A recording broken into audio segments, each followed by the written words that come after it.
the 30th. Every Saturday, 9 a.m. to 12 p.m. Contact the church secretary or Pastor Kim. Sing-along team, practice every Sunday, 9 a.m. in the choir room. Praise team, contact Mr. Han Jun Lin. Harmonica class is summer break during July. Contact Ok Hee Kim.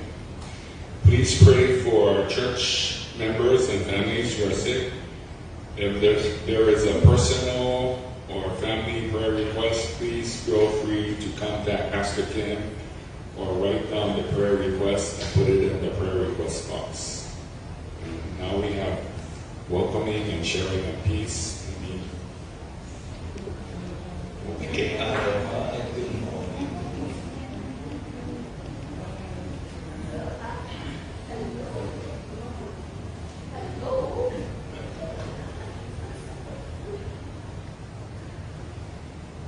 Our scripture reading today is from the book of Nehemiah as he prays for his people. It's from the book of Nehemiah, chapter 1, verses 1 through 4. Let us begin. Invocation. Invocation. Now we're going to do invocation. Okay, let's pray.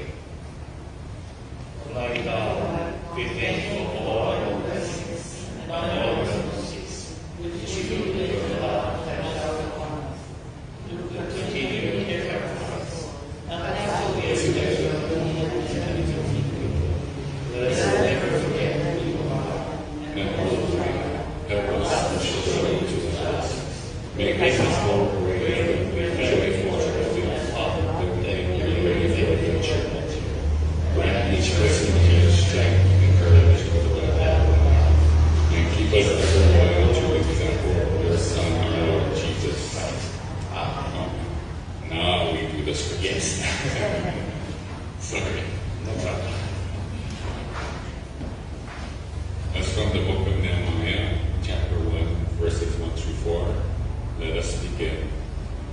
The words of Nehemiah, son of Hasaniah, in the month of Chesley, in the 20th year, while I was in the citadel of Susa, one of my brothers, Hanani, came from Judah, and I asked him about the Jews that survived, those who had escaped the captivity, and about Jerusalem.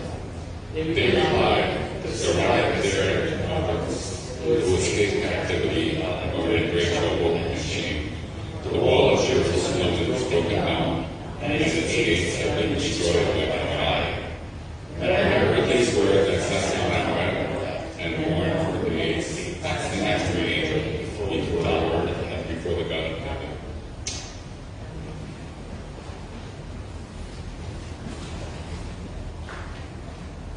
We have a special song today titled Let Us Plead for a King Above by the sing-along team.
sermon today is entitled A True Restoration and Hope by Reverend Beatham.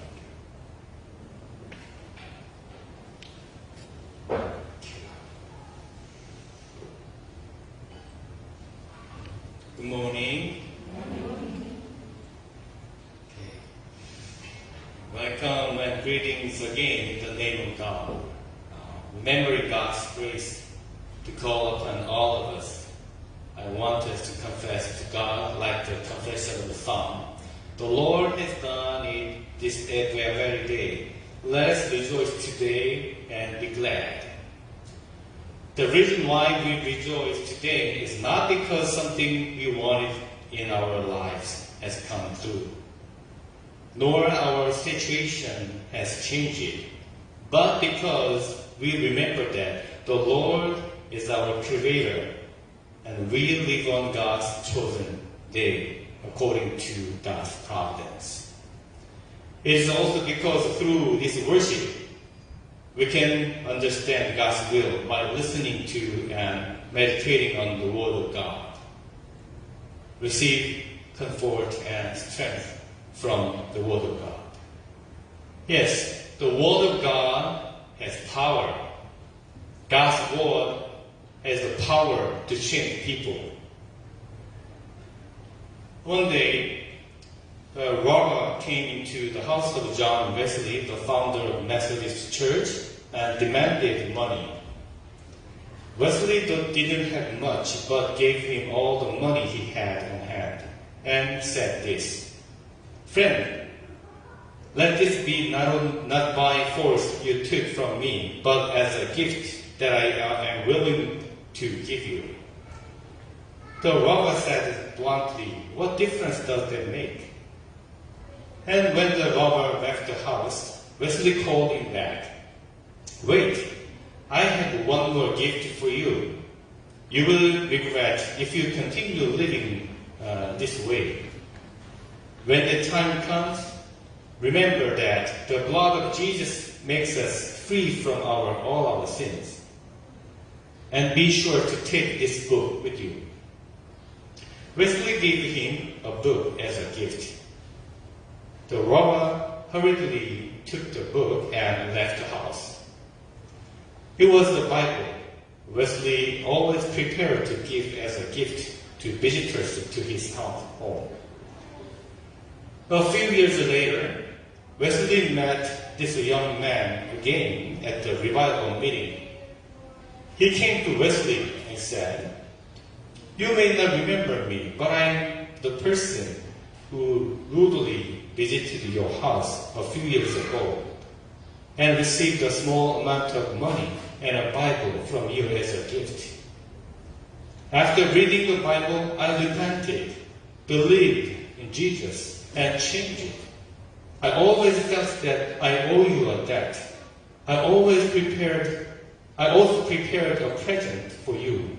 This is several times the money you gave me a few years ago. I give this as a gift again for your ministry. Please use this money to spread the word of God and accept me as your co-worker." Brothers and sisters, isn't this the power of the word?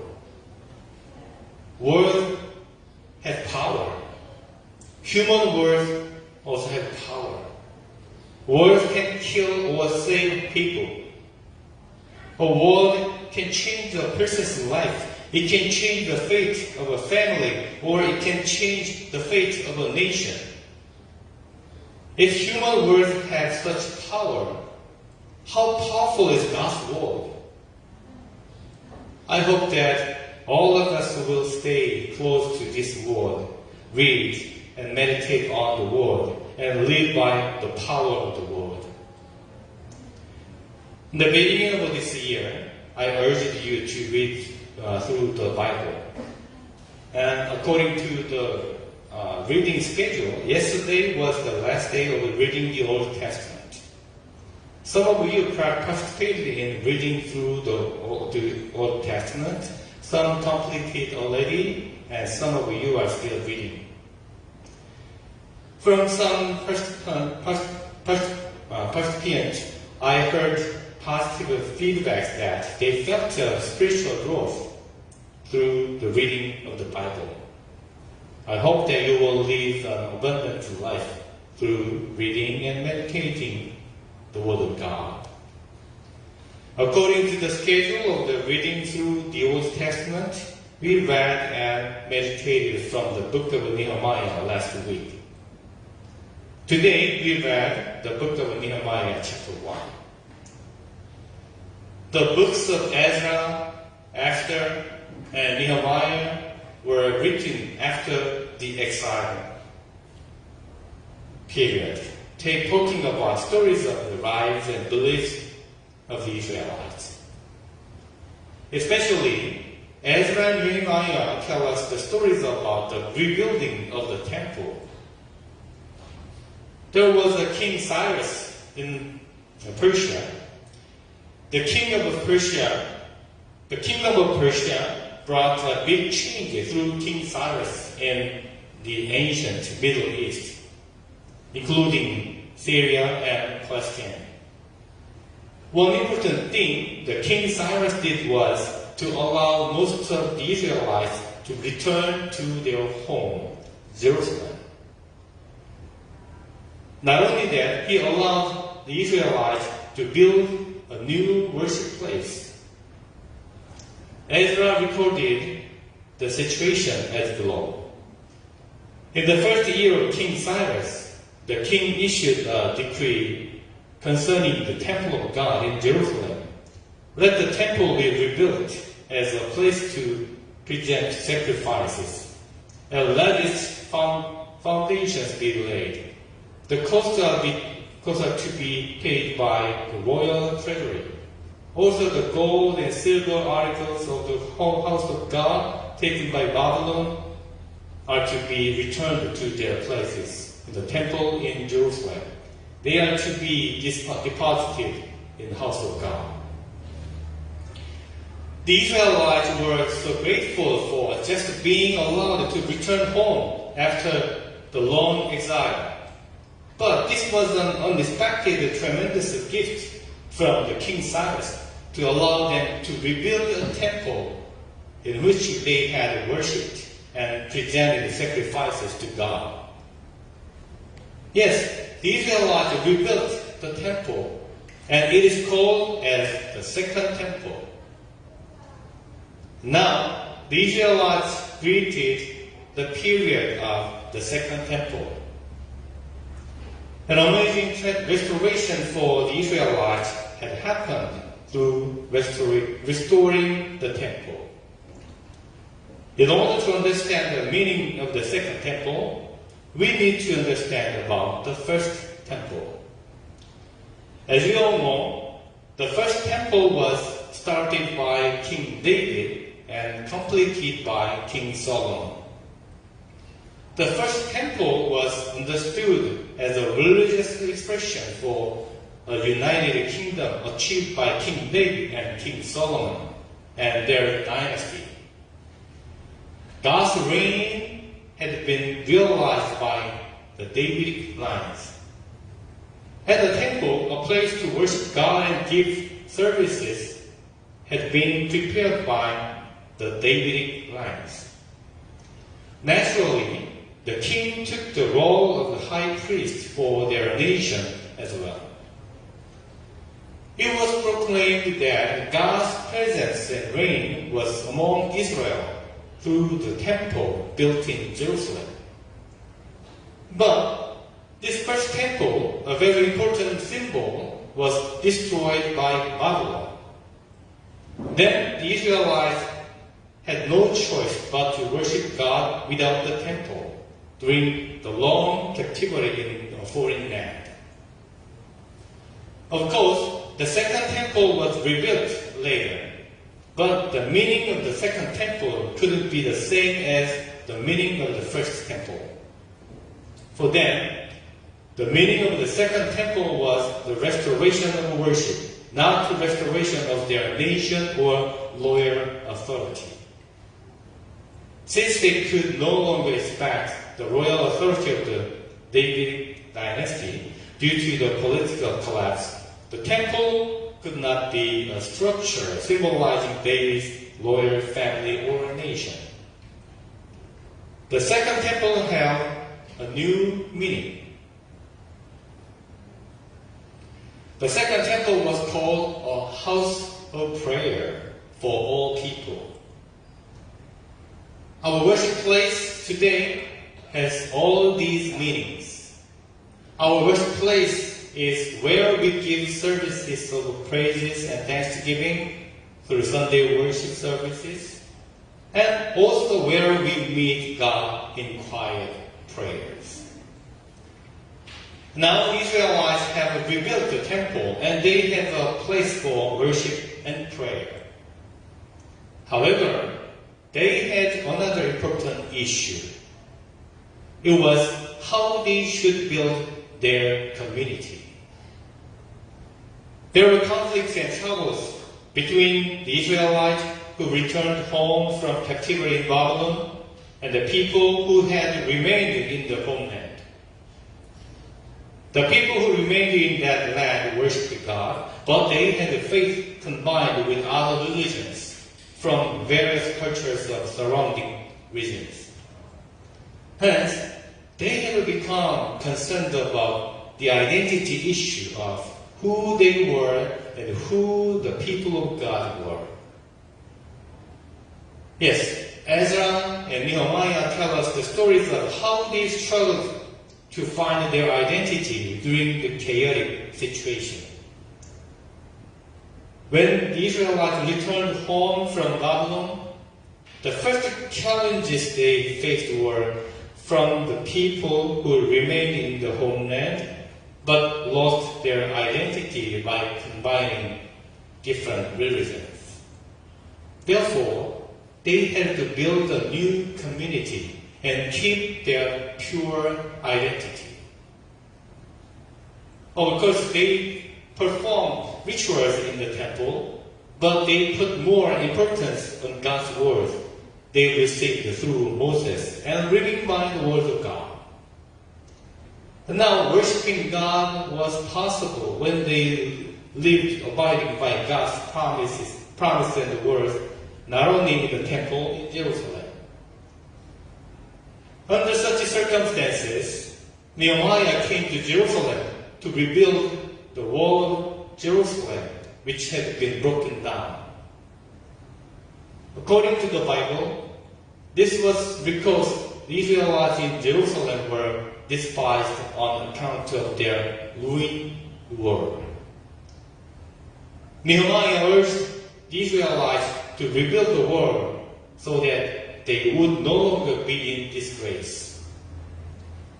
This meant that they had an identity problem as people. Nehemiah said this: "You see the trouble we are in. Jerusalem lies in ruins, and its gates have been burned with fire. Come, let us rebuild the wall of Jerusalem, and we will no longer be in disgrace." Nehemiah made it clear that the purpose of rebuilding the wall was not to protect it from invasion by future enemies, but to return glory to God and to restore respect as God's people. In other words, by rebuilding the wall, they built up their own pride and dignity as God's people. Also, they tried to keep the Sabbath day holy and keep the community to live within the Word of God. Through such efforts, Ezra and Nehemiah tried to define the identity of the people of God and tried not to forget that they were God's people. To the Israelites, the return from captivity was the very process of rediscovering their identity. It was a renewed attempt to live within the Word of God and a transformation from the life centered on the temple to the centered on the Word of God. He was to follow the direction of life that God presents. Therefore, Ezra and Nehemiah also are introduced as the leaders who helped the Israelites to walk in this direction. They did not lead as heroes. Rather, they sometimes requested for help from the people. Ezra did not directly command the people against impurity. He just induced people to do so. Likewise, Nehemiah did not directly rebuild the wall. People did. In today's text, Nehemiah first asked about the people and about Jerusalem. Instead of trying to achieve something, he wanted to know how people lived and what the conditions were like. Brothers and sisters, in a way, the world we live today resembles the world the Israelites experienced when they returned from captivity. In this time of difficulties, we often live forgetting who we are and what the meaning of life is. It also feels as if believing in Christ has become an object of criticism.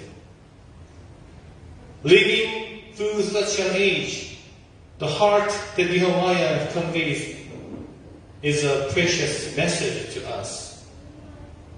His heart, facing an age in which it was difficult to find one's own identity, was humble and honest. Nehemiah sat down and began to cry upon hearing the news that the Israelites were in trouble and in disgrace, and that the wall of Jerusalem was broken down and its gates had been burned with fire. He was a high-ranking officer and could have done something by using his power.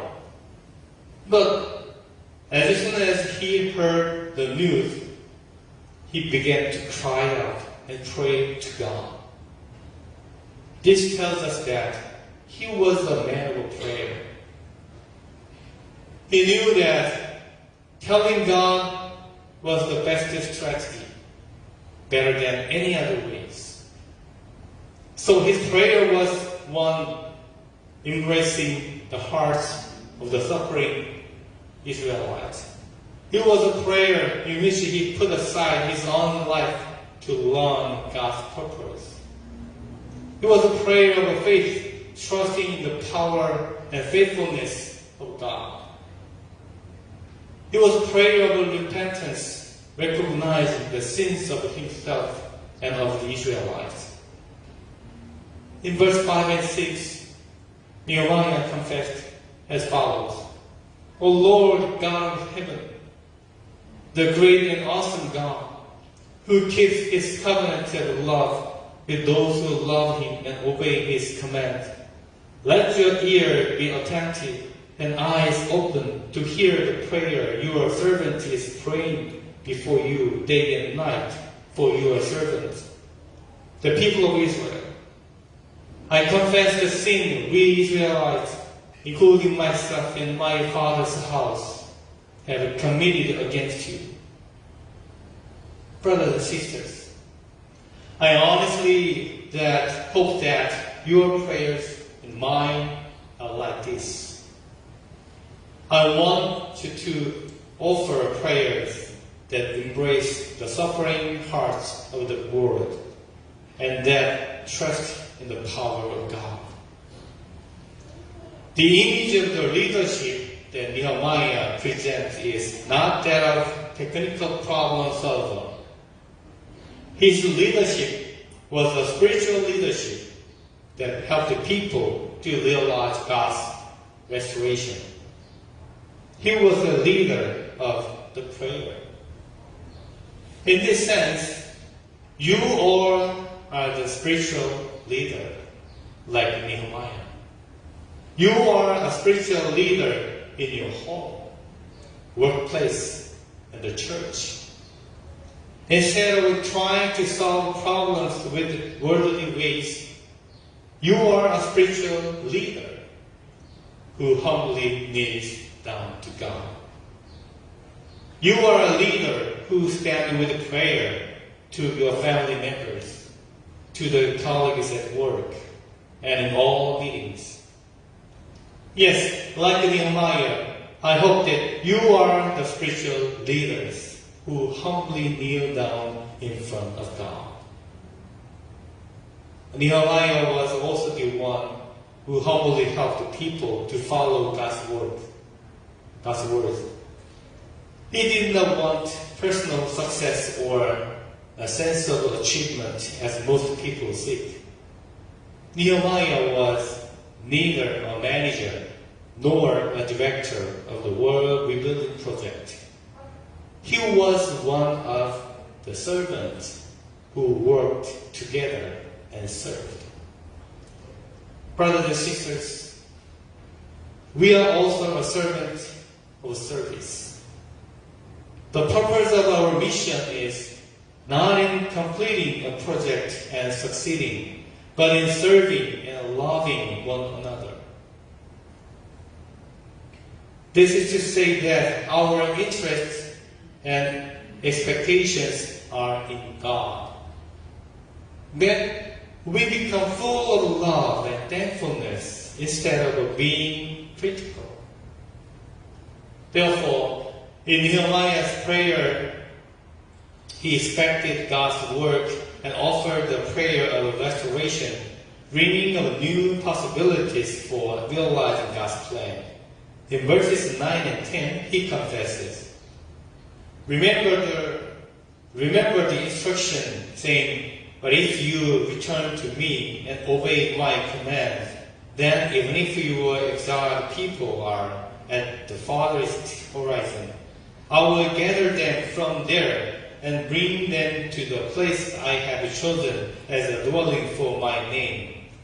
They are your servants and your people, whom you redeemed by your great strength and your mighty hand. I hope that your prayers and my prayers are like this. When you remember and depend on the promise granted by God, then we will understand who God is, whom we believe. When you understand who God is, then we will also understand who we are. The true restoration and hope that God grants to us will be achieved when our identity is restored, when a place of worship is secured, and when we live according to God's word and will. In this difficult and confusing time, I honestly pray that you may experience such a restoration and hope in your life. Also, I pray that our church should be the instrument of hope and restoration of the Lord. Amen.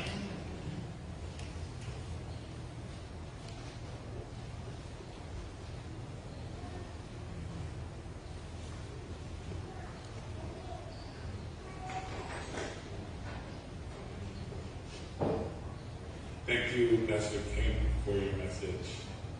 We now sing Great is Thy Faithfulness, number 140 in the hymn. Thank you.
May God in heaven remind us to fulfill our first love, and your verses to us at the hour of our neighbor.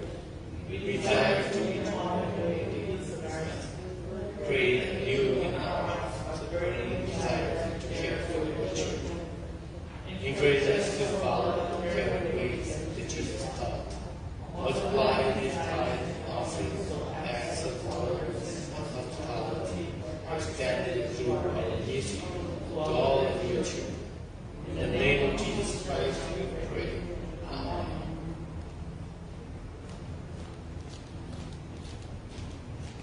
Our closing hymn is O Master, Let Me Walk With Thee, number 430.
Now, may the grace of our Lord Jesus Christ and the love of God and fellowship and communion of the Holy Spirit be with you all who want to experience true restoration and hope by the words of God.